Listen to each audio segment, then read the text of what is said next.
dadka lagu laayay ogaadeeniya waxaa mas'uuliyadaas qaadaya Axmed Madoobe waa ninka keenay ogaadeen dhulkiisa in la xoogo oo ogaadeenkii Itoobiya ka imaaday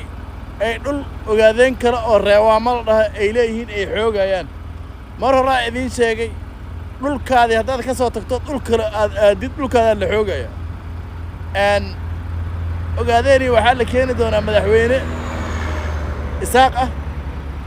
madaxweyne iidoor marka lagu keeno wuxuu samaysan doonaa ciidan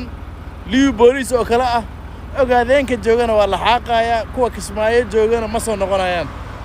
saasaad dhulkiina ku weydeen mar hore idin sheegay ninkii laba dan sameeyay mid buu dayacaa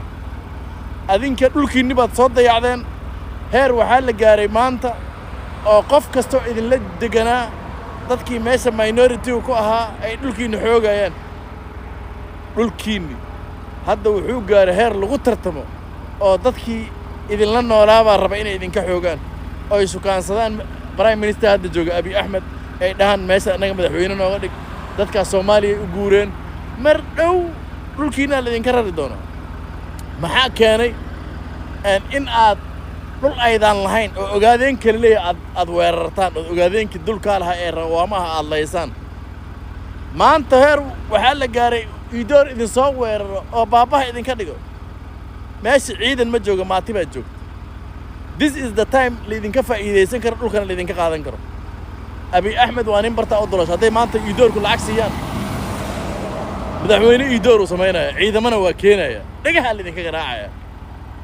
arrinta jirtaan oo idin sheegeen maanta haday dhulkiina xoreysan weydaan Falastiin oo kala noqon doontaan ogaadeen iyo waxa arkaysa ogaadeen laga dhex raadinayo dhibaatadaasna waa dhibaato Axmed Madoobe keenay weey Axmed Madoobe inkaar baad qabtaa dhulkii wakaas ogaadeen hadda waa la weerarayaa dhibkaas adaa keenay dhibaatadaas aday ku taala